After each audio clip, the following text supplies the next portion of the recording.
Bonjour à tous. Alors aujourd'hui, on va vous présenter la location, le Ranger 602 Pop-up. Voilà, allez, c'est parti, on fait tout le tour du véhicule. Alors, ici, on commence par la trappe gasoil avec la clé de contact. Ici, vous partez avec le plein de gasoil et le plein d'AdBlue. Il faut revenir avec le plein de gasoil et le plein d'AdBlue. On le contrôle dès votre arrivée. Voilà pour ça. Ensuite, ici, avec l'autre petite clé, c'est le bouchon d'eau qu'on ne confond pas avec du gasoil. Donc, un quart de tour avec la clé, on met le tuyau à l'intérieur qui est fourni, on remplit et dès que ça déborde, c'est que c'est plein. De toute façon, après, à l'intérieur, il y a un voyant qui vous dit que vous avez le réservoir d'eau qui est plein. Donc, on remet le bouchon comme ça, tac, et un tour de clé. Ensuite, ici, c'est la cassette WC. Donc, on appuie sur les deux boutons. Ici, on a une serrure pour le fermer à clé. Donc, pareil, on fait un quart de tour de clé, comme ça, et après ici c'est fermé à clé. On peut le poser ici, c'est aimanté pour pouvoir vider la cassette. Donc on enlève toujours les clés quand on le met en haut. Pour vider la cassette, c'est simple, on lève ce petit loquet bleu, on tire la cassette vers vous, on la sort.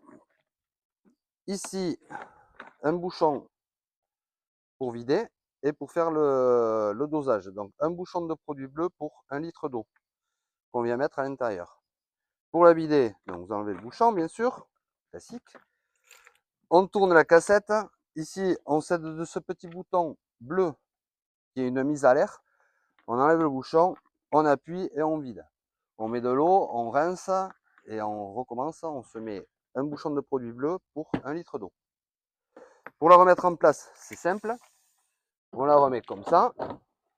On la pousse jusqu'au clac et après, on rabat le petit truc en haut. Elle, c'est pareil, elle est prête quand vous allez partir, avec le bouchon de produit et 1 litre d'eau. Il faut absolument qu'elle soit rendue vidée. Autrement, ça, c'est facturé. Comme le plein de gasoil, j'ai dit tout à l'heure, et aussi cette vanne de vidange qui est la vidange des eaux usées. Donc ça, c'est ce qui va à l'évier et à la salle de bain. Ici, on tire. Ça, il faut que ce soit vide. Voilà, donc vous le ramenez avec la cassette WC et les eaux usées vidées. Donc pour vider, on tire et on rappuie pour fermer. Voilà. Ensuite, ici, c'est l'évacuation du chauffage. Donc, ça, on s'en préoccupe pas. C'est là où il y a les gaz brûlés qui ressortent. Ensuite, le porte-vélo. Donc là, on a des rails qui se bougent ici. Pour mettre les roues, on enlève la sangle. On met la sangle et on serre. Après, ça se bouge dans tous les sens. C'est par rapport à vos vélos que vous allez mettre là-dessus. Ici, il y a des petits supports pour pouvoir justement accrocher les potences ou les tiges de selle des vélos. Donc, c'est un porte-vélo de vélo. Donc, une fois qu'on les a mis, ici, on vient faire le serrage. Et si on veut fermer à clé pour éviter de se les faire voler, on fait un quart de tour de clé, comme ça. Et après, la molette, elle tourne dans le vide. Et il est fermé à clé. Et pour le ranger, si vous n'en servez pas, eh bien, vous le laissez comme il est là. Et après, vous verrouillez comme ça. Après, un accès à la porte de derrière, donc on ouvre de ce côté-là. Ici, il faut bien faire attention quand vous allez passer d'un côté ou de l'autre, de ne pas se prendre ça à la tête. Ça fait mal. Oui, ça fait mal. Il y a un petit bouton ici, je précise, parce qu'il y en a qui ont des véhicules utilitaires, ils savent qu'on peut ouvrir les portes. Si vous ouvrez la porte, vous allez casser le feu à l'extérieur. Donc, je vous montre. Oui, Inès, attention à la tête. Hop là. Voilà, donc en fait, si on va plus loin, eh bien, avec le bras ici, on vient casser le feu. Ça coûte cher. Donc on repart derrière. Ici, une petite manette pour ouvrir l'autre côté. Alors, ici, le coffre pour les bouteilles de gaz. Voilà. Donc là, c'est pareil, vous partez avec la bouteille de gaz. Ça, c'est pas la peine de la re-remplir, c'est fourni, ça fait partie du package. Le fameux produit bleu qu'on vient mettre dans la cassette, c'est pareil, c'est fourni avec le papier qui est exprès. Donc là, c'est ce produit qu'on met dans le bouchon doseur de la cassette BC. Voilà. Ici, on referme. Alors ici, il y a possibilité, alors il y en a qui s'en servent, d'autres non, mais je le montre tant qu'on y est. D'abord une douchette extérieure, c'est-à-dire que quand on met la douchette extérieure, on vient la fixer ici, et après on peut se rincer de dehors. Voilà. Ensuite, vous avez donc des cales, ça c'est pour vous mettre deux niveaux. La rallonge 220, donc c'est des rallonges européennes, donc il y a un raccord pour pouvoir se brancher à la maison et après ça va dans les prises directement dans les campings. Donc ça, c'est on branche le camion pour avoir du 220 et pour recharger les batteries. Pour que les prises à l'intérieur du 200, que les prises 220 marchent, je vais vous montrer après à l'intérieur, il faut absolument que le camping-car soit branché au 220. Autrement, les prises ne marcheront pas. C'est que du 12 volts. Après, ici, le tuyau d'eau. Et après, le kit anti-crevaison. Bon, là, je ne vois pas la douchette, mais elle est peut-être dans la pochette technique qu'on va vous laisser à la livraison. On vous laisse balayette et pelle. Voilà. Tant qu'on est là, je vais montrer les occultants, parce qu'on n'aura pas tous, c'est le même système. Donc en fait, on a le coin nuit qui est comme ça. Et après, sur cela, il n'y a pas de moustiquaire. Par contre, sur cela, oui. Donc si je monte ici, on a l'occultant ici. Et là, on a la moustiquaire. Pour toutes les baies, c'est le même système, sauf à l'arrière où on ne peut pas les ouvrir. On ouvre les petits papillons ici, là, comme ça, comme ça. Et après, on va le premier écran. Et là, la baie, on peut la laisser comme ça, mais pas en roulant. Et pour la refermer, on va un petit peu en arrière. Voilà. Et après, on referme. Alors tout ça, c'est super fragile. Il faut absolument que ça soit fermé quand on roule. Voilà. Ça, c'est la canne au store. Donc le store, il faut que la porte soit fermée. On vient mettre la canne ici. On tourne jusqu'à arriver au plus bas. Faut pas de l'électrique, c'est pas marrant. C'est mieux à la manivelle. C'est bon, t'es prête? Oui. Allez, c'est parti. Donc on était au store. Donc on a déroulé. Ici, on a des pieds. On les retire un peu vers l'extérieur. On fait l'articulation comme ça. Ici, avec la petite molette qu'on n'enlève pas en entier. On la pose et après ici, on fait des réglages. Donc on se règle sur la hauteur. Comme ça. On serre. Pareil de l'autre côté. Donc on fait l'articulation vers là-bas. Et après, on tourne. Et voilà. Alors ça, super important. On le ferme dès qu'il y a du vent, de la pluie, parce que ça peut se retourner derrière le véhicule et ça fait de sacrés dégâts. La petite molette, vous la serrez pas à fond et après ici, ça se rentre à l'intérieur, ça vient se mettre derrière les flèches là. On le rentre ici et après, on vient le clipser comme ça. Tac. Là, on serre l'articulation, la flèche.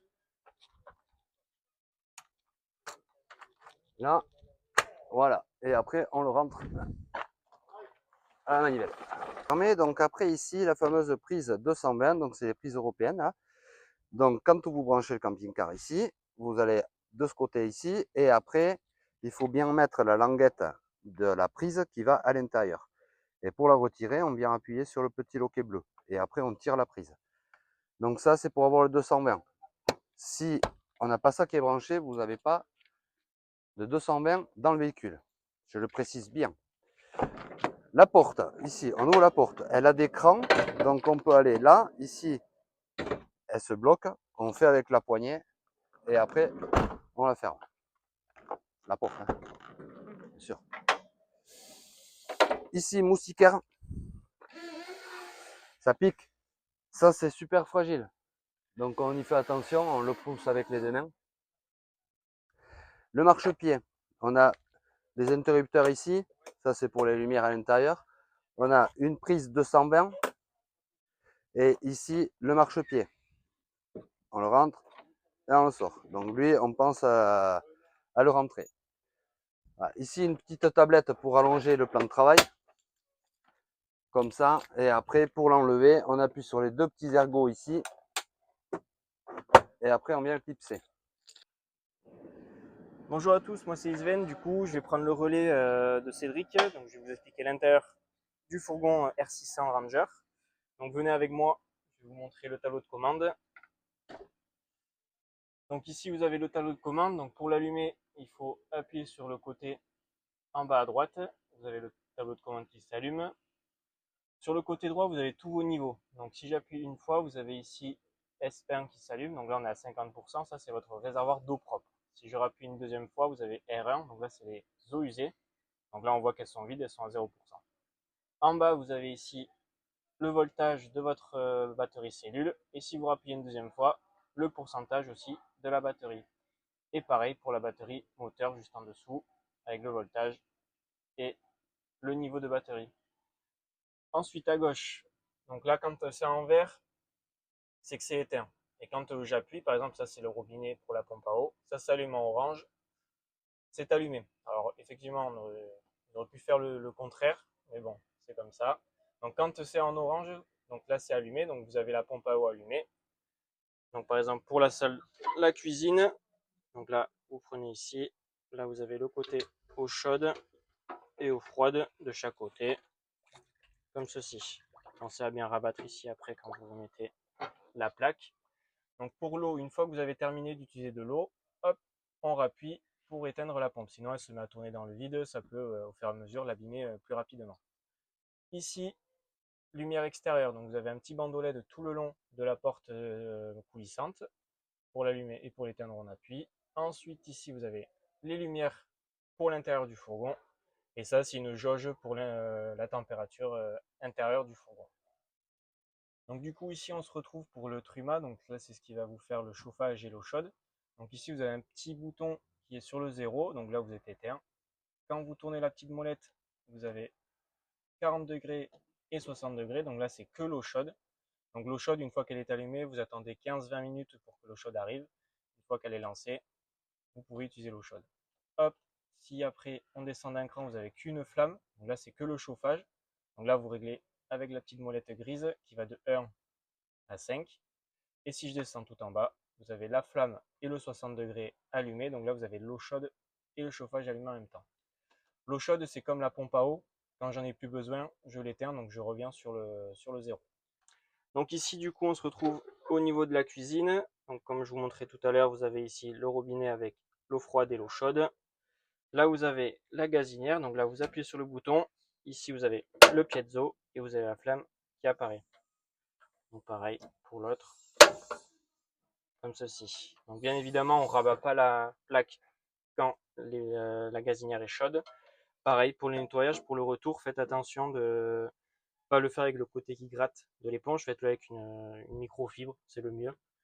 Donc pareil hein, sur la plaque en verre. Ensuite, vous avez les placards pour mettre les couverts. Ici, là pareil. Et pareil de ce côté. Donc après, si jamais vous voulez la vaisselle, c'est en option bien sûr. Et pareil au-dessus, un placard. Ici, on se retrouve du coup pour le frigo. Donc vous avez un assez grand frigo avec un côté fraiseur ici, donc pas congélateur. Pour l'allumer, vous avez le petit bouton qui est blanc, vous restez appuyé dessus. Il s'allume en bleu. Donc là, vous avez la température à l'intérieur. Ça, c'est la température du fraiseur qui est à l'intérieur. Donc si jamais vous voulez changer la température, vous appuyez, on reste appuyé. Ça se met à clignoter et là, vous pouvez changer la température. Ici, vous avez un petit croissant. C'est pour le mode nuit, donc en blanc, c'est pas allumé. En bleu, le mode de nuit est allumé. Ça, c'est en fait, il peut faire un peu de bruit. Donc si la nuit, ça vous dérange, vous le mettez en bleu comme ça.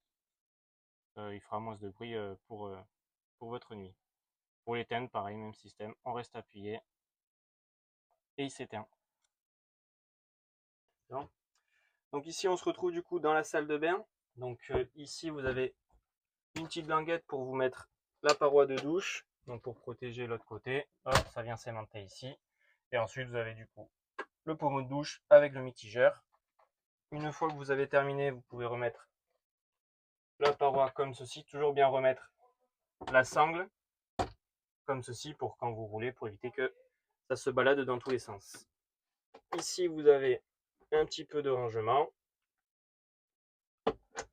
Et ici du coup vous avez le lavabo qui se rentre comme ceci.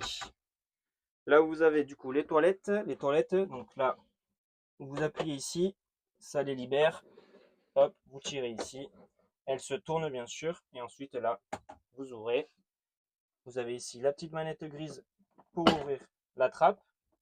Donc une fois que vous avez ouvert la trappe, vous faites ce que vous avez à faire. Le bouton bleu ici c'est la chasse d'eau, donc la chasse d'eau c'est pas comme à la maison, j'appuie une fois tout qui part, là c'est tant que je reste appuyé, j'ai de l'eau qui coule. Une fois que j'ai terminé, je referme pour éviter dans un premier temps que les odeurs remontent. Et quand vous voulez vidanger votre cassette, si elle est ouverte, elle ne viendra pas. Et ensuite, vous refermez pour bloquer le toilette.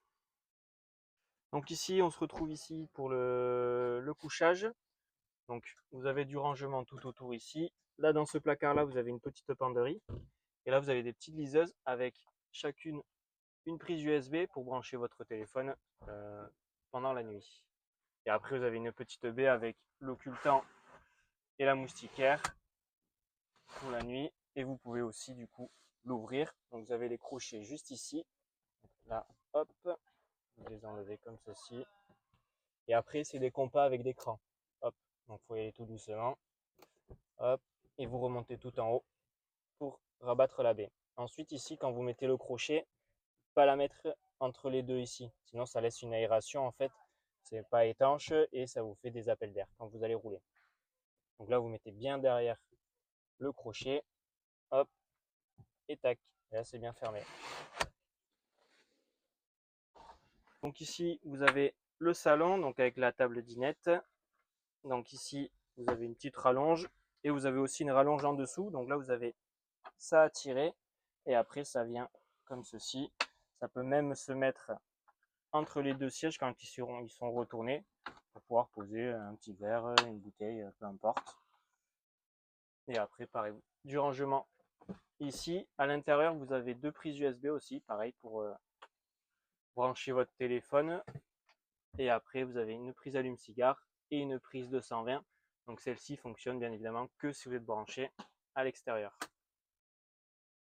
Donc ici, du coup, on se retrouve à l'avant du fourgon. Donc là, vous avez le tableau de bord, donc assez classique, hein, c'est comme un fourgon classique avec il n'y a rien de particulier. Vous avez juste sur les pare-brises et à l'avant un Remis. Donc là, vous avez le rétro ici qui vous sert de caméra, justement, de caméra de recul. Et vous le rabattez vers l'avant, comme ceci, pour la nuit ou même la journée, pour éviter que la chaleur rentre à l'intérieur. Et du coup, sur les côtés, vous avez pareil. Ici, vous prenez, là, vous suivez le rail, tac, et vous venez, vous le fermez juste ici. Donc ça à manipuler du coup avec précaution, c'est très fragile. Il faut vraiment faire attention et là vous revenez ici pour le bloquer. Vous avez aussi du coup devant les sièges qui pivotent, donc vous avez la petite manette de ce côté. Donc après, hop, vous tirez. Donc il faudra peut-être avancer ou reculer suivant le volant ou les accoudoirs. Donc après vous tournez, comme ça vous pouvez manger face à face avec madame, comme ceci. Et donc pour finir, du coup, je vais vous montrer le toit relevable. Donc ici, vous avez plusieurs sécurités de chaque côté. Donc il faut bien les enlever. Vous avez un petit bouton à chaque fois. On enlève les deux premières ici.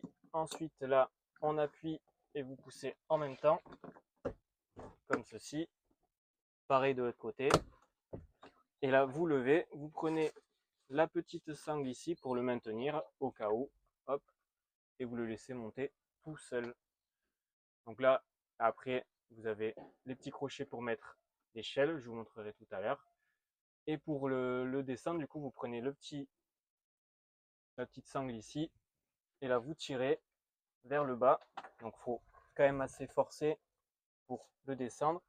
Et de chaque côté, vous avez une sangle rouge pour en fait rentrer la toile à l'intérieur pour pas qu'elle se pince quand vous fermez le toit. Donc après, bien le maintenir. N'hésitez pas à tirer plusieurs fois dessus. Et après, juste passer la toile derrière la sécurité pour pas qu'elle se pince dedans. Comme ceci. Et là, vous regardez que ça aille bien à l'intérieur. Et dès que vous entendez les petits tics, c'est que c'est bien fermé. Et après, vous remettez du coup les deux autres pour la sécurité. Comme cela. Donc une fois que vous avez le toit du coup bien fermé, pensez à faire le tour à l'extérieur pour voir si la toile ne s'est pas pincée entre le toit pour éviter de faire des trous, l'abîmer. Donc ensuite, pour mettre des shelves, vous avez les deux petits crochets ici. Alors, il faut d'abord enlever la table. Donc la table, juste vous la levez. Et en fait, elle est sur des crochets, comme ceci. Donc après, vous la posez ici. Vous pouvez même plier le pied si vous voulez pour la mettre comme cela. Hop. Ensuite, l'échelle, donc elle se déplie dans ce sens-là. Tac. Et après, vous venez la mettre des crochets juste ici. Et après, vous avez ici des petits crochets pour la sécurité, pour éviter que si dans la nuit vous voulez descendre, par exemple pour aller aux toilettes, ou même le matin, pour éviter qu'elle bouge trop. Donc voilà, on a fait le tour du fourgon. Donc j'espère qu'on a été clair avec Cédric. Donc juste avant de finir, pour le retour, pensez bien à revenir avec le plein de gasoil et le plein d'AdiBlue, les eaux usées vidées et la cassette. Donc pas besoin de refaire le plein d'eau, ça vous n'avez pas la peine. Et la cassette, pas besoin de remettre de produit, juste qu'elle soit bien nettoyée et rincée à l'intérieur. Donc voilà, donc passez de bonnes vacances et à bientôt.